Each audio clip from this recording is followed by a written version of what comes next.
Let's bring in my guest, a chieftain of the African Democratic Congress, ADC, former ABGA national chairman. I think he joined the Labour Party now, is in the ADC. Senator Victor Umeh is a senator representing Anambra Central. Senator, distinguished, thank you so much for coming on the program. Thank you, Geoffrey. Good evening, and happy Easter to all Nigerians watching this program. Happy Easter to you. So, Senator, I am trying my best to avoid getting to the substantive issue, which was filed via originating summons, where the gentleman Nafi Gombe had sought some ancillary and declarative relief based on the leadership. I also tried to avoid the issue of whether or not he resigned. I just want to stay around what is available to us. And what is available to us is the decision of INEC based on what they say is the decision of the court. The court had given that order, consequential order, one of which was to the effect that maintain status quo ante bellum and avoid anything that will foist a fait accompli in this case so that you don't mess up the situation. Remember, INEC is also a part in the case. Nafi Gombe wrote to INEC and said, I told you, do not do business with Senator David Mark. Don't correspond, don't receive, don't honor. Senator David Mark said, antebellum means we were already in office before the hostilities started. So what exactly is going on here? Well, the INEC has said, instead of all of this confusion, you guys go out and sort out yourself. When you're done with the trial court, because the substantive issue has not even been heard, come back within the time frame and we'll recognize whoever the court announces. Do you agree with INEC? Thank you, Geoffrey. I'll tell you flatly that I do not agree with INEC. The reason being that from your intro, I was national chairman of ABGA for 10 years, between 2005 and 2015. And you know that ABGA was an opposition party. Within this period, I was a victim of all kinds of somersaults from INEC leadership on the status of ABGA as a political party. The kind of thing that is playing out in ADC now, INEC. ABGA was engulfed in leadership disputes, and the INEC was there to invent anything they like to be able to disable any political party they don't want to exist. In the case of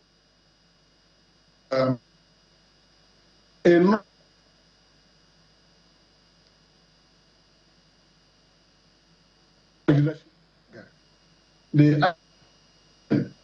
wrote a memo to the political party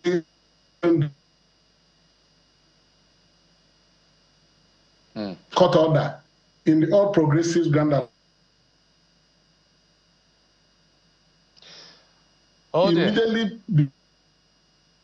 Senator, if you could just maybe... There was no... Senator, can you hear me? I don't know what's going on with court order. Distinguished, just hold on. For some reason, the network isn't quite supportive of the conversation. It's breaking. So maybe you can just re-emphasize and land on your thoughts so I can trade my next question. My question was whether you agree with the position. I heard you clearly. Yes, go ahead, please. I heard you clearly. Are you hearing me now? Please go ahead, Senator. Okay. So I said that I do not agree with what INEC has done in ADC last week. And I was trying to take you back to the period when I was national chairman of ABGA for 10 years, between 2005 and 2015. And that at a point, INEC chairman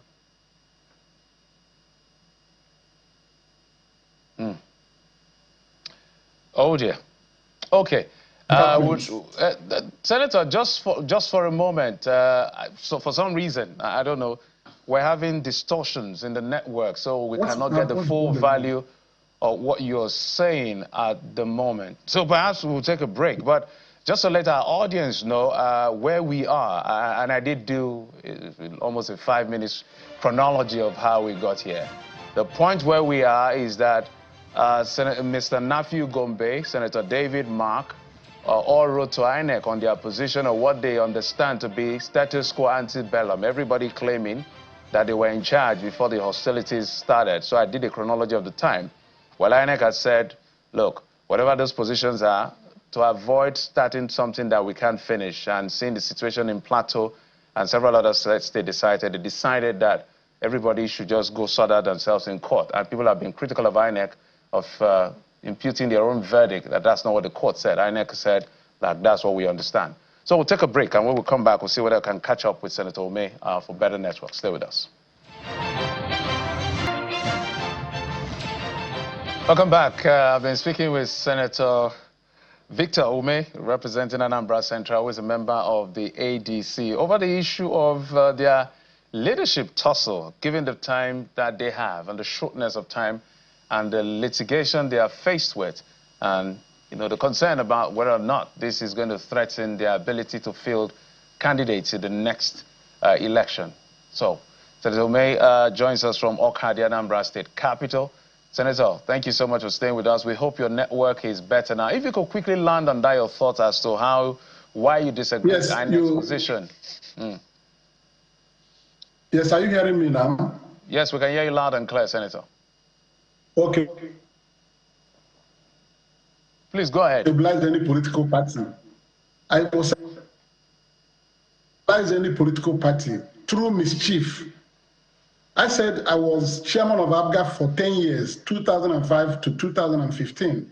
And I suffered this type of situation as national chairman. When the INEC chairman then, in 2009, authored a memo to the Political Party Monitoring Department saying, following a recent court order in the All Progressives Grand Alliance, that the EPM should henceforth deal with Chekwas Okorie as national chairman of the party, pending the final determination of all suits in the ABGA leadership. There was no recent court order. He cited following a recent court order, but there was no recent court order.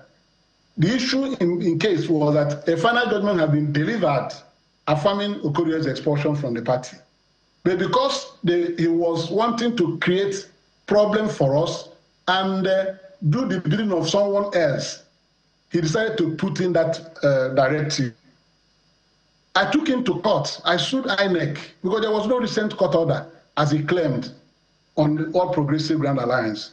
We went on, and Justice Adamu Bello of the Federal High Court, Abuja, asked him to produce the recent court order he relied on to give that directive.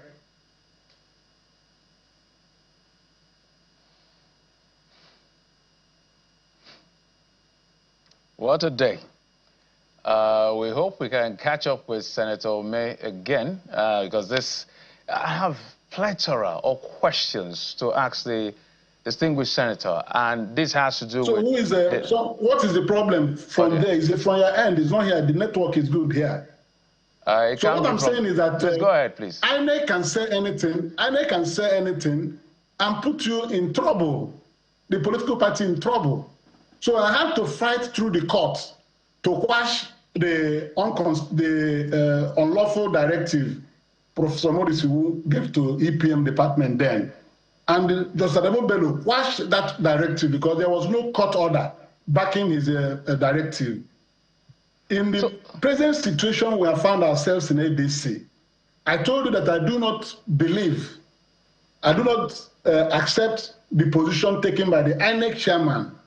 What he was trying to do was the same mischief that Professor Iwu tried to do with ABGA in 2009. And once such statement comes out from INEC, it is always very weighty and it destabilizes the party. So what Professor Amupitan said last week, I was also happy to have watched this interview with Ruben Abati of Arise News on Friday. You could see a man who was not sincere in what he was saying. Because what he was trying to say was that he was relying on an order made by the Court of Appeal not to do anything that to render the proceedings at the Federal High Court nugatory. That was what he claimed.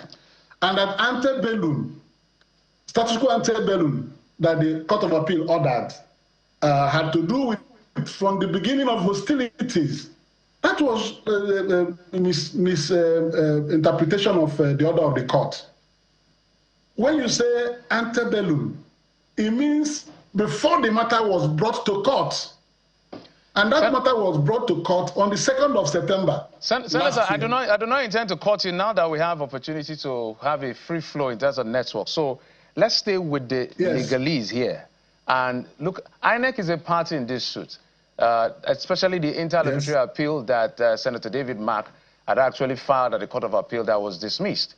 Now, what INEC said is that the court, I want to read one of the consequential orders of court, the way the court wrote it, that the parties are hereby directed to maintain status quo ante bellum and shall refrain from taking any step or doing anything capable of fostering fait accompli on the court and otherwise rendering nugatory the proceedings before the trial court. Those are the exact words of the honorable justices of the trial court in the lead judgment. Now, where I'm going to with that, INEC said one of the reasons why they are doing what they are doing is because they were also parties and they don't want to take any action. So, on one hand, Mr. Nafiu Gombe filed the suit on September the 2nd. INEC uploaded the names of the leadership under David Mark on September the 9th. So, by implication, quote unquote, they didn't say the way I'm about to say it. It looks like, by their own definition of status quo ante bellum, is a declaration of a vacuum in leadership. Is that what you disagree with? Yes, I disagree with you. There's no way you can leave a party without leadership. One position must be subsisting at all material times. And by the time Rafiu Bala brought his matter to the court, INEC had monitored a NEC meeting where David Mark and other officers of the party were appointed as caretaker officers of the party. INEC attended that NEC meeting and monitored it. They were aware of it in July. So by the time the Bala came to the court to the injunctive orders from the court, David had become national chairman of ADC, and Ralph Adebosola had meetings, decisions, and resolutions that INEC had to upload their names on the INEC portal because they were there, they witnessed it. So if we came to court and begin to ask for certain reliefs in the matter, the issue would not be, without even wasting long time on this matter, will be what relief has this man come to the court to seek, both at the Federal High Court, forget about, we'll get to the Court of Appeal later. He's asking to the court to declare that David Mark and Adebosola are not national chairman and national secretary of the party, respectively. That's what he came to do. And that has to do with the leadership of ADC. And the court has, in a plethora of cases, ruled, particularly the Supreme Court, that internal affairs of political parties are not justiciable. Far back in 1983, in Ono and Okafor, because I was chairman of ABGA, I've been involved in similar situations and litigations. So I understand these things in my fingertips. I have them in my fingertips. You cannot challenge leadership of a party in the court of law. Supreme Court has said it in Ono and Okafor, and that law has been surviving till date. So the matter comes to the court, let me come in, distinguished. What to look for? Yes. Let me come in here, because let's stay with the legalese before I come to the politics and we'll start rounding off. Is that, was it wisdom? Because we have a plethora of Supreme Court cases, whether it's Sam Mayanwu or the issue of Labour Party or even the Rivers case issue where the court has cited case laws about membership and leadership. Don't bring it here, except you're talking about nomination of candidates for election. So, but we see lower court assuming jurisdiction. But no matter how you look at it, if a court has sat and made a decision, they've made a decision. Was it wisdom for Senator David Mark to have gone on with an interlocutory appeal on a non-injunctive order? Wouldn't he have maybe had gone through the entire process knowing, or maybe the court would have also cited him? Now, there's a time lag issue as far as this is concerned. I'm asking two questions in one. Was it wisdom to go on interlocutory appeal? Yes. One. Second is the fact that now that we are all here, What next for the party?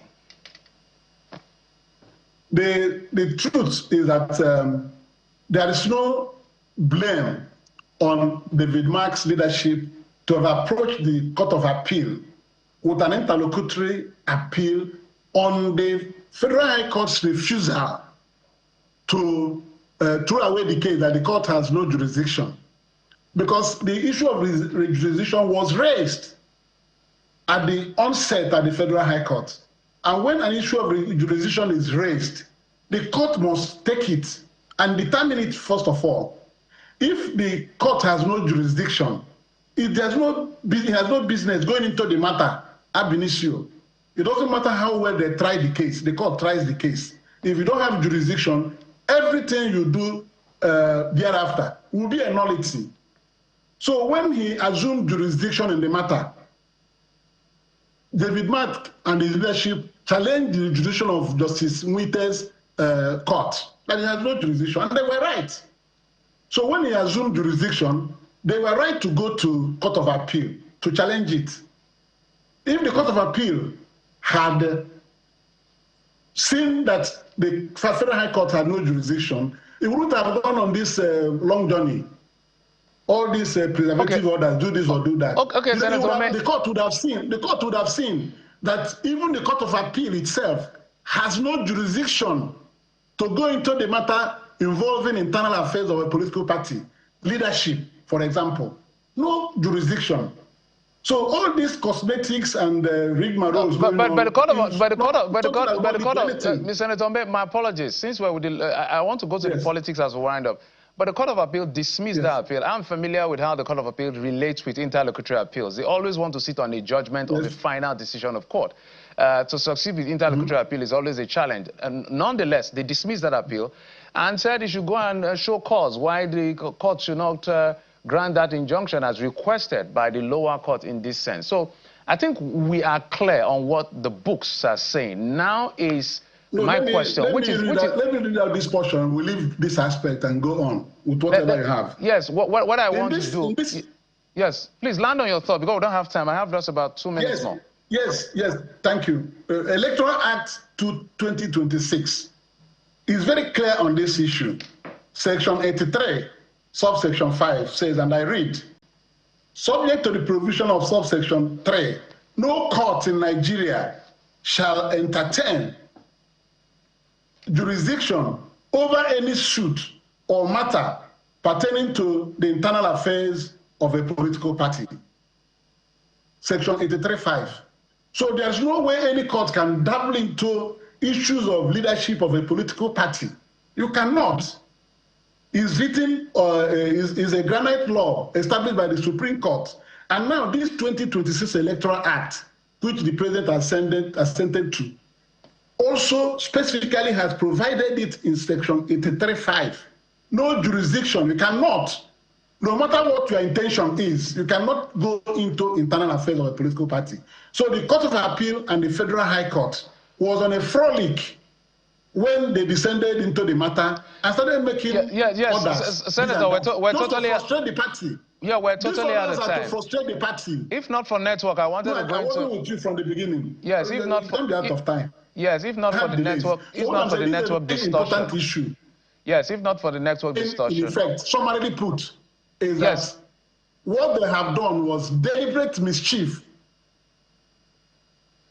How do you want my question? My final question. No jurisdiction. My final question to you, assuming without conceding that everybody that is being blamed, because there are people that are blaming the ADC for not doing proper housekeeping and brought themselves into this mess in the first place. So leave that aside for a moment. Now, just hold on, just hold on, sir. Just hold on, sir. Just hold on, sir. So whether the ADC did housekeeping, didn't do housekeeping, whether the APC is responsible for disruptions in political parties, opposition parties, whether the court is assuming jurisdiction for things they don't have jurisdiction. Now we are here. What is the next logical step you are taking as a party so you'll participate in the next election? You just have 1 minute, sir. Yeah, well, the party, of course, will go back to the court. The Court of Appeal had ordered them to go back to the Federal High Court. They will go there. The party will go there. and confront the court with this issue that it has no jurisdiction. There's no way they can run away from it, because even Justice Joyce Abdul Malik, in the case of Kachukwu Ibe, dismissed his challenge of David Mark and Adebushola as officers of the new leaders of ADC for want of jurisdiction, that the court has no jurisdiction to go into it. If Justice Abdul Malik washed her hands off, what is Justice Emeka Nwite doing with the matter? The same challenge of leadership of the ADC. So no matter how they go about it, good enough for us. ADC had given INEC statutory notices required for the congresses, which we are starting this week. So we are proceeding with it. They've been giving their statutory notices 21 days, long ago. All right, Senator, we're totally what they try to do, we're totally out of time, is to halt our congresses and jam us in the timetable and remove us from the election. It will. All right, Senator, I wish we had more time. The network didn't allow us to catch up with you early enough, so we could have exhausted this issue. But we need to move on to other issues. Senator Victor Umeh is a senator representing Anambra Central in the Nigerian Senate, a member of the ADC. Thank you, sir, for coming on the program. We'll take a break. When we come back, Pastor Femi Fashiru joins me right now on the program as we talk about the lessons of Easter and what the nation has to learn in terms of what we're dealing with as a nation, especially when it comes to security, the religious faith, and all of that together. Stay with us.